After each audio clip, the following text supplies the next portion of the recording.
if we could start out, would it be possible for you to tell me a little bit about like who inspired you to start this work, or what initially led you into the practice that you have now? I would say the person that inspired me to get into this work. Now, this sounds really strange, so don't read into this. I'm used to talking to psychologists all day, but Yeah. I would say my mother, actually. So she, had been an avid reader for much of her life, and I, of course, was too, right? Because I've been a psychology nerd for a little while here. And the rule in our household was that she read a lot of like true crime books and things along those lines. The rule in our household was that you could not read, meaning me, true crime books under like a certain age limit, 13, 14, whatever age limit, right?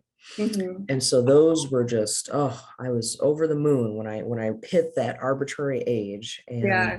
found that I could now start reading this stuff. And when I started reading it, and I was like, oh my gosh, now I understand why. So much of my clinical experience has been in forensics, and specifically I read a book. I remember this book.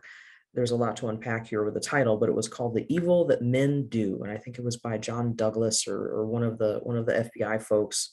And it was an entire book on sex crimes and crimes related to assaults of bodies and sexual related assaults and things along those lines. And there was this one chapter in the book, or one section of a chapter, that talked about a adolescent male that had been found, it's going to get gruesome really quick, that had been found after having suffered an accidental death because they suspected that he was engaging in autoerotic asphyxiation. And this story, like I remember the story, I recognize this is for like promo, so I'm not going to get into it and like terrify everyone, but I remember this story so distinctly, and my reaction, there was a lot there. There was empathy, and it was sympathy, like my goodness, for this kid and for this kid's parents and things along those lines. And I started to get interested in researching activities and safer practices for people who are normatively engaging in the kink and BDSM lifestyle. Right. And so that is my long-winded way of kind of how did I get here. So part of it is acknowledging that the communities I serve, many of them I live in, and I work within, and I play within, and things along those lines. But also, I think a lot of times what we hear in particular about sexuality relating to what gets called outside of the box is a horror story of some sort. And I aim to change that. Yeah, no, that's really interesting. I think that like I've been thinking a lot about SASH's whole concept of like without stigma or shame and like destigmatization and the role that that has within this community. I don't come from a psychological background, but I've done a lot of like sociology in my academic work.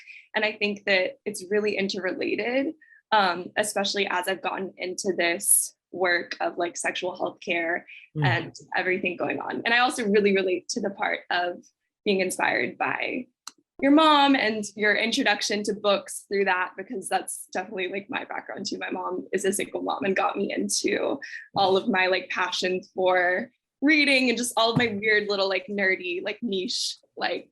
Oh yeah, no, I can talk to you for like an hour and a half on the Titanic. You just let me know.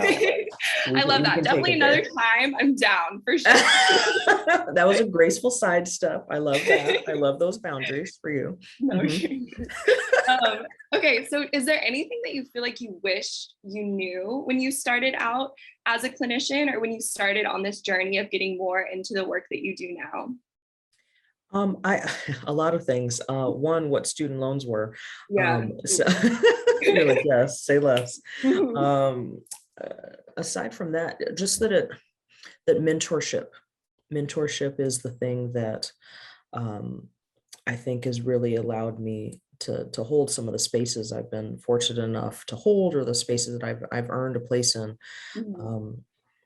That kind of old adage or parable that it takes a village is definitely one that has gotten me there. So mentorship on both sides, me growing up, like literally being able to ask. The first internship I did, I cold called the forensic psychologist in the county where I'm from. And I said, hey, I am a kid. I was an adolescent, like finishing up high school at the time. And I'm like, I'm not even a college student yet. Are you willing to like at least just talk with me? Or can I like buy you coffee to like give me books to read so I can get prepped for college and what that looks like? And he graciously, like I still talk to him all these years later, like graciously accepted that phone call and was able to do that. So really being able to find a mentor in the type of psychology that you are looking to get into was something that I wish was stressed a lot more. Yeah, for sure. I hope that like SASH can play a role in facilitating that like connection building. And that's why I'm like also so excited about the Summer Institute, because I feel like it will be a space hopefully where like-minded people can come and like listen to your presentation and like get to know you and the work that you've done. And hopefully like younger professionals like me, my age people will be able to come and learn from y'all and kind of hear that wisdom. Like I love having these conversations because I think it's so helpful for me to be reminded too. And do you think there's anything in your presentation specifically that you would really want like people entering into the psychological field to hear? Yeah, that if you are a psychologist or a person who's trying to get into the psychological, sociological, social work at all fields, and you are not actively practicing advocacy, you got to get it together. I think that, when we start talking about healthcare disparities and just parity across the different fields that I mentioned, so much of that has to do with access, either access to care, access to knowledge. With this SASH presentation coming up, one of the things I'm purposefully trying to do is give access to knowledge, from safer practices to how do we cultivate our own space that feels safer and just more welcoming, especially when historically a lot of spaces haven't been. And so accessibility, I think, is going to be a piece that you're going to hear quite a bit from me. I'm going to say it until I'm blue in the face, probably. Yeah, no, I think it's really important. We've been talking a lot on our end about like why every clinician should be there, not just clinicians who work with mostly like Black communities, because I think that those lessons, also every clinician should be equipped to have any type of clientele. Right, sex positivity, these are things that are Exactly. Like these should be right. foundational things. Right. But I'm really excited because I think that accessibility piece is something that old generations and new generations alike should totally be thinking about. Okay, so I know you kind of already answered this, but like, do you feel like why do you feel your presentation is important to sexual health as a whole? Like in terms of how do you think it can impact the lives of your clients? I am particularly mindful that I'm walking in a space with absolute giants. So I'm happy to be on the ticket. And also, period, end of sentence, new sentence. My presentation in particular, I think, is going to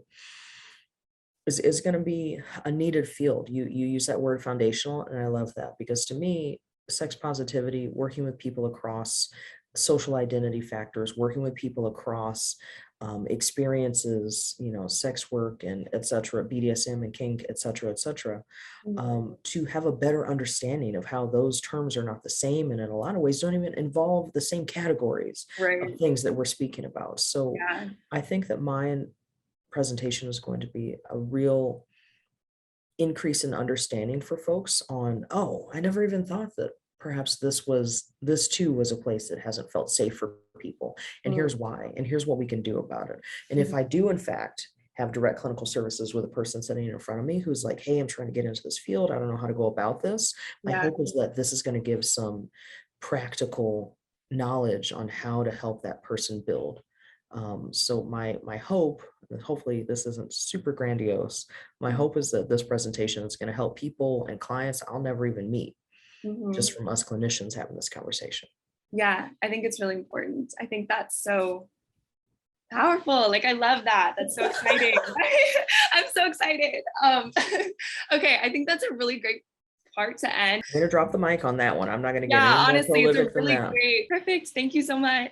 Thank you very much. Have a good one.